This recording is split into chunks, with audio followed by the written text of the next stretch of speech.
Hi, I'm Marie. Mom and wife full-time, that's me. Paul, that's my husband, works a trading gig, and let's just say he's married to his job just as much as he is to me. Used to scribble down thoughts on books, reading between and beyond the lines, but these days I'm more about reading bedtime stories to our boy, Jack. Life threw some curveballs early on, lost my parents when I still needed them. That was rough. Then along came Paul, with a family in tow. His folks were the real deal, good people, you know. Took me in, no questions. Made me feel like I finally belonged somewhere again. Been with Paul for years now, since those college days when love seemed to be enough to fill any void. We settled into a rhythm, he at work and me taking care of everything else. But man, did that rhythm skip and stumble when Jack came into the picture. Paul changed, or maybe this was always him, just waiting for a reason to surface. He'd come home on a Friday night with a few too many drinks in him, loose-lipped and surly.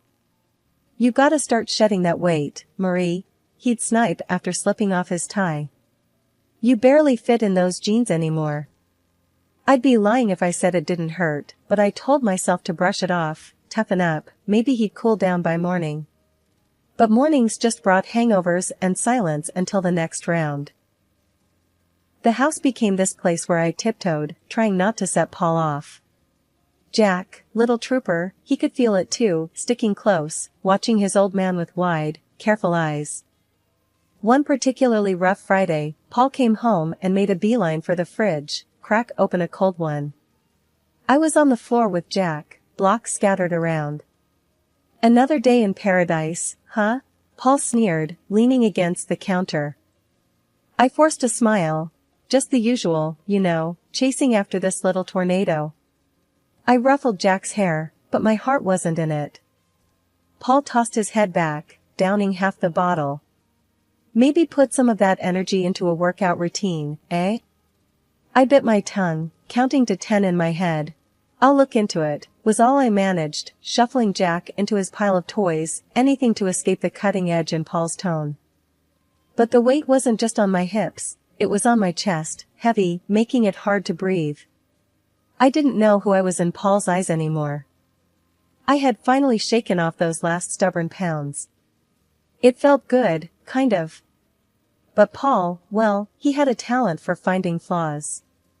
My sweats and baggy tees were the new target. "Jesus, Marie, you dress like you're living at the gym. When was the last time you dressed up? Remember how you used to look?" There he was, leaning on the doorframe with that look that said everything his words didn't. I glanced down at my stretched-out mom life tee and yoga pants. "This is just practical, Paul. You want me all dolled up to do laundry and wrangle our son?" One corner of his mouth curled up like he had just made a successful trade. "I dunno, how about looking good for your husband? That used to matter." I sighed, rolling my eyes. "Well, unless my husband starts taking meetings at the playground or the grocery store, I think I'll stick with practical." He shook his head, chuckling without humor. "You used to care, Marie." His voice trailed off as he wandered back toward the living room, his disapproval hanging in the air like a bad smell. Then there was Jack, our boy, trying to navigate the shaky terrain between us. I was teaching him please and thank you, thinking manners mattered. Paul caught a bit of our lesson one afternoon and scoffed. "Look at you, teaching him to be Mr. Manners. You want him to get trampled on?" "Manners are important, Paul. It's about respect," I said, trying to keep my voice even. "Respect is earned, not politeness the least," he shot back. "He needs to toughen up, not be some yes, please pushover." Then the whole freeloader thing started. One night, Paul came home, tie askew, looking like he had won and lost the same fight. "Nice day?" he asked, sarcasm heavy as he glanced around what I'd come to see as our minefield of a home. I put down Jack's toy and braced for what was coming. "Just the same, dealing with tantrums and spills. How was work?" Paul's laugh was short and sharp. "Work? Oh, it was just dandy, supporting a parasite." My cheeks burned. "Excuse me?" My voice was a little too loud. Jack's eyes flitted from me to Paul, sensing the shift. A parasite, Marie. I work, you play house, he said, each word pointed and heavy. That's the thanks I get? I am raising our child, Paul. Your child. That's work. That's vital, I said, my voice rising now, too. Jack started fussing then, picking up on the tension. I swept him up into my arms, trying to shield him from the fallout. Paul had a knack for knowing when he'd pushed too far, and his next words were more measured. Marie, I go out there and deal with sharks all day. Come home, and what? I don't know, something different.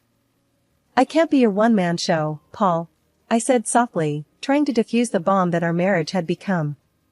I'm here, juggling a million things for us, for Jack. We looked at each other then, really looked, and I wondered if he saw the plea in my eyes. The help me, back me up, be with me that I felt screaming inside. But he turned away, the finality of his silence telling me that no, he didn't see. He didn't want to. One day, the disrespect boiled over. Jack scrunched up his little face and called me a name, a real zinger. He got it from Paul. You're just a lazy bum, he had hurled at me, his tiny voice bitter and angry. I felt like I'd been slapped. What? Jack, no, you can't say that, I stumbled, shocked. He folded his arms, stubborn as his dad.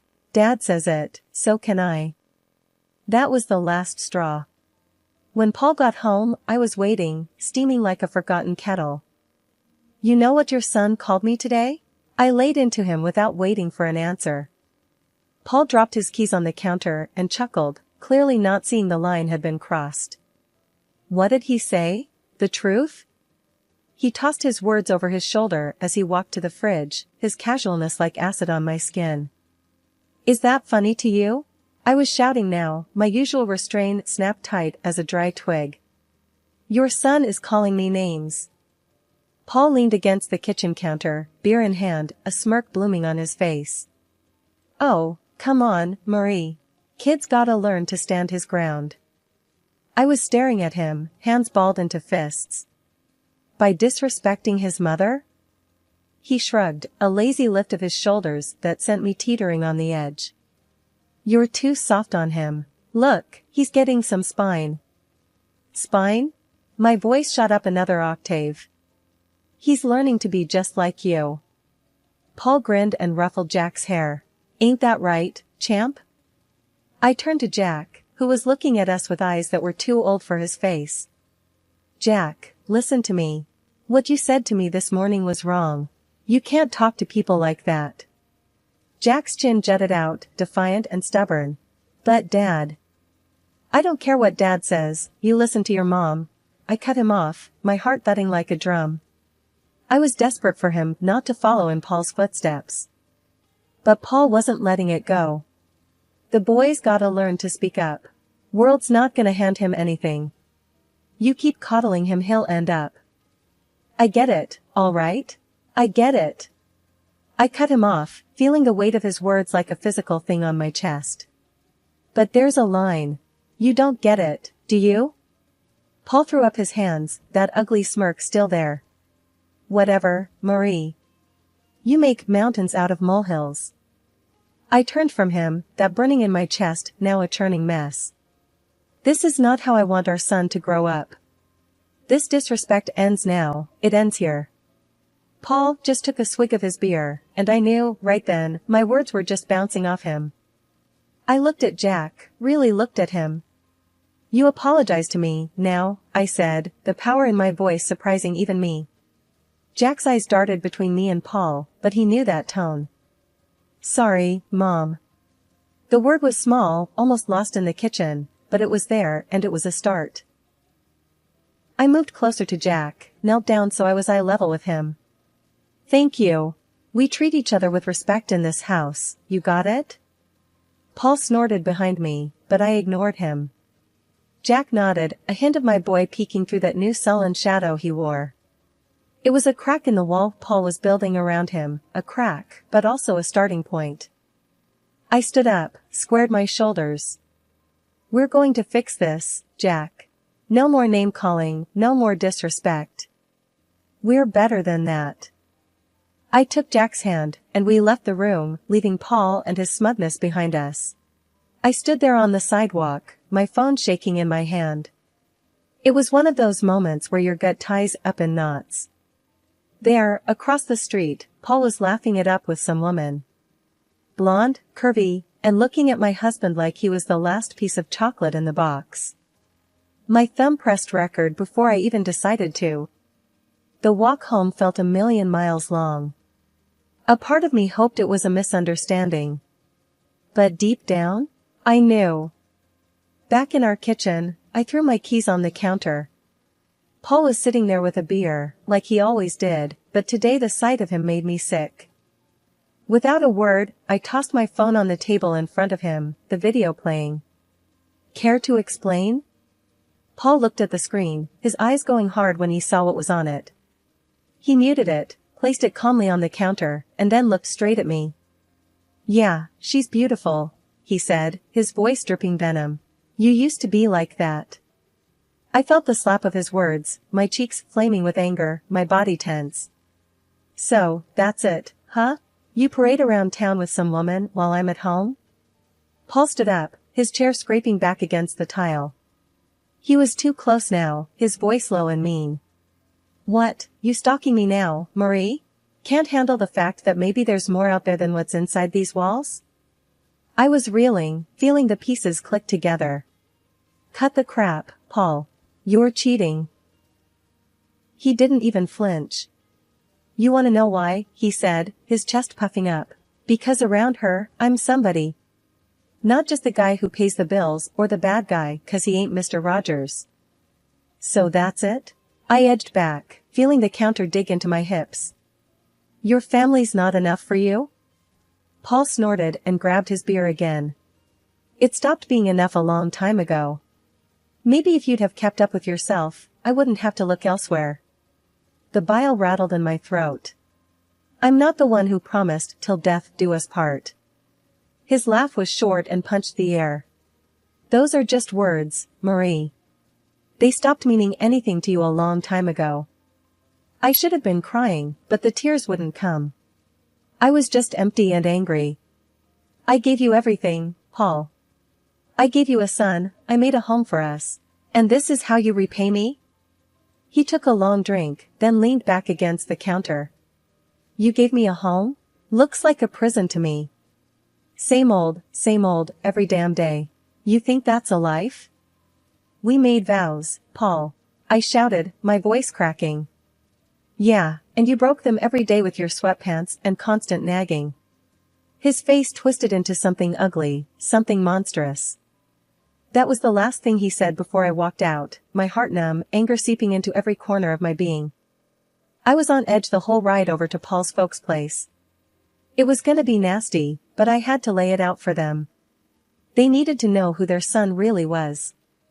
His mom answered the door, with a happy smile. Marie, what brings you here at this hour? I just barreled past her. I gotta show you both something. Once his dad came in, I played them the video straight up. His mom gasped, her hand flying to cover her mouth. His dad, red-faced and looking like he'd rather be anywhere else, he barked at me, Paul's gotta stop this nonsense now.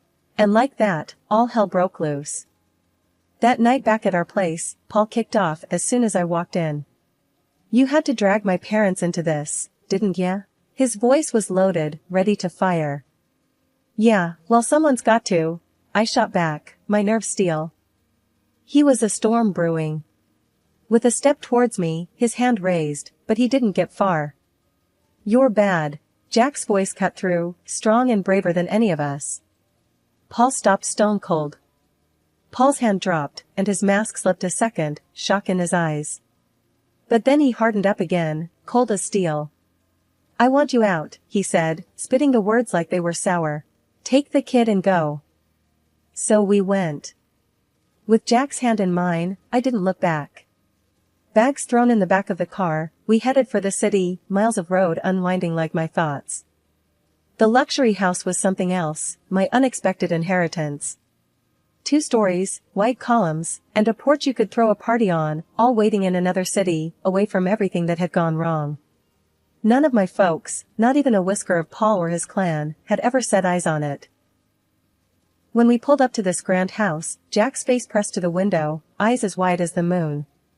"Is this a castle?" His voice was a whisper, almost lost in the vastness of it all. "Something like that," I said, a laugh escaping me for the first time in. I couldn't even remember. We stepped into that house, our new beginning. It was silent, save for the echo of our footsteps on the marble floors, bouncing off the high ceilings crowned with crystal chandeliers. The furniture was swanky, left behind by folks I wish had lasted a lifetime longer. I plopped down on a couch soft as clouds, and finally, Jack's laughter filled the rooms. The sound of it was more luxurious than anything else in this place. We explored room after room, Jack running ahead like he was leading a parade. Each new door opened to a room grander than the last.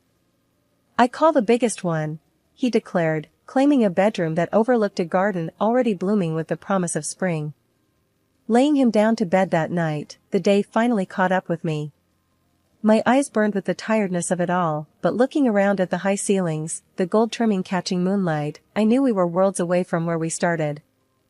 Sitting there, in the quiet of a room too nice for today's shadows, I whispered into the darkness, "We made it, kiddo." Life in the big house slowly shed the shadows of the past. Jack's giggles filled the halls more than the echoes of old fears. Most days, it felt like we had always been there, just the two of us, in our new safe haven. The house, with its silent strength, was keeping the world at bay until the day Paul showed up, uninvited and unwelcome. He was at the door in a storm of anger. I opened it and there he was, looking like trouble had followed him around. "You can't just disappear with my son, Marie." I leaned against the door frame, unfazed. "He's my son too. And I didn't disappear. I moved on." Paul's scowl deepened. He glanced around, taking in the opulence of the place with wide, disbelieving eyes. "How can you afford this? I know you don't make this kind of dough." I had to bite the inside of my cheek to keep from smiling. "Well, turns out I had a little left over each month. Who knew?" He raised an eyebrow, a sly accusation in his gaze. "And I'm struggling to cover rent for that old place by myself. It's damn near impossible now that they jacked up the price." I shook my head. He always was good at playing the martyr. "That's not my problem anymore, Paul. I've been using my own savings to cover the gap in the rent for years. Savings that, thank God, I don't need to bleed dry for that house anymore." The greed in his eyes flared up like wildfire. "What, and you're living here in luxury while I—" "Stop right there," I cut in. "This isn't your concern. This," I motioned to the grand house behind me, "is mine. Mine and Jack's." Paul took a step forward, but I didn't back down. "Look, I came here to fix things. I'm saying I forgive you for all this, sneaking around." His audacity almost knocked the wind out of me, but I had a little surprise that would put the brakes on his charade. From behind the door, I pulled out the divorce papers and slapped them into his chest. "And here's what I'm saying. We're done." He looked as if I'd slapped him with a physical hand, his face twisting through confusion, rage, and then settling on calculating desperation. "You can't do this. What about Jack?" I stood taller, my resolve like iron. "I'm doing it for Jack. He doesn't need this chaos you bring. Sign the papers, Paul. It's over." He glanced from the papers to me, then back again, his posture deflating slightly. "You'll regret this. You can't make it alone." "That's where you're wrong." I smiled, not from humor but from a deep-seated confidence. "I'm already making it, and without you, we're doing more than just fine. We're thriving." With a shake of his head, Paul looked like he wanted to say more, but he didn't. Instead, he turned on his heel and strode away, clutching the papers like they were a snake that could bite. Once he was gone, the house seemed to exhale with me. I closed the door gently, turning back to the life I had fought so hard for. Life had a way of tossing stuff at you, hard and fast. It was Thursday, the kind of day that should have been easy, but it wasn't. We shirked dinner for a bit, setting up ramps out of old books and watching the Lego car stupidly do flips and land upside down. Jack's laugh was infectious, the sort that wiped clean the worry lines off my face. His enthusiasm was a reminder that amid all the crap, there was still good, simple, unadulterated good. Then it came, a banging on the door that made my stomach drop and my face lose all its motherly warmth. Paul had a knack for bad timing and worse entrances. I pulled the door open and there he was, looking like he'd just come from a bar fight or lost a bet. "Paul, what's up?" He scowled, that usual look he gets when he thinks the world owes him. "So, this the high life? You playing house with my Jack while I'm scraping pennies just to get by?" Jack peeked from behind me, a knight in Lego armor. "Hey, screw off, Paul. Don't talk to my mom like that." Paul's face turned a nice shade of tomato. "The hell? You let him talk like that?" I stood there, hands on hips. "He's expressing himself. Something I should have done with you a long time ago." Jack came out from behind me, all fierce. "Yeah, get lost. My mom, my rules." Paul's anger was something else, a storm that had nowhere to go. "You think you're smart, huh? Talking to your old man like that?" Jack squared his shoulders, a small David to Paul's Goliath. "Don't gotta think. I know it. Mom knows it." Paul opened his mouth, but nothing came out. There was Jack, staring him down, waiting. This was no place for Paul anymore, no place for his bluster and noise. After a tense moment, Paul shook his head, muttered something under his breath and stormed off the porch. Jack turned to me with this look, the kind of look that said, "We got this." I nodded, all the agreement he needed. We went back to boiling pasta and racing Lego cars. That's how we do it, simple, nothing fancy. We just keep on. I was gabbing on the phone with Miss Dottie, Paul's mom, who was more my family than is now. "Honey, you just holler if there's anything you need, 'kay?" Her voice was always a warm blanket over the line. "We're all good, Miss Dottie. Really, couldn't be better," I assured her, twisting the cord around my finger. She hummed a pleased note. "Just makes my heart full to hear that. Keep on keeping on, you hear?" Frank, her husband, yelled from somewhere behind her. "Tell her that any time she wants to send over some of that lemon meringue, we won't complain." A genuine laugh burst out of me. "Expect a pie on your doorstep soon, Frank." Exchanging a few more pleasantries, we hung up. I shook my head. If someone had told me last year I'd be mining gold from the wreckage of my married life, I would have laughed in their face. Jack pulled on my sleeve, waving his drawing like a 5-star general. "Look, Mom. This is our house." I looked down. His scribbles had heart. A big square house and 2 stick figures, a little one and a tall one, with sloppy grins and a lopsided sun shining down. The swing I'd put up for him stood out in green and brown strokes. "That's us, right?" A dumb question, really, but it made him nod with pride. "And I'm gonna sell my art, make us rich." There was serious conviction behind his toothy smile. "If you do, you're buying me that fancy coffee I've been eyeing?" I nudged him with a wink. He nodded, his expression all business. "Only the best for my mom."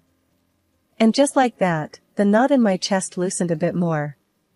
Sundays were like that, full of little miracles.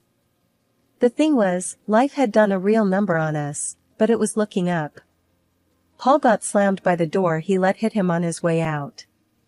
The fancy house he rented to impress his mistress turned out to be a couple of sizes too big for his wallet. Now he was cooped up in a tiny apartment, the kind of place his pride wouldn't have let him consider a year ago. And the mistress? She hightailed it the minute his pockets turned up empty and his promises hollow. But that was a tale for some other time. Right now was about Jack and me, and the park we were marching to, hand in hand. We stepped out, and the door clicked shut, a soft full stop to one chapter before immediately kicking off the next. Jack tugged me towards the park, his excitement bubbling over. I didn't glance back at our home, no need. Ahead was everything that mattered, me and my boy, parts of a world that kept on spinning, even when you felt like you'd fallen off.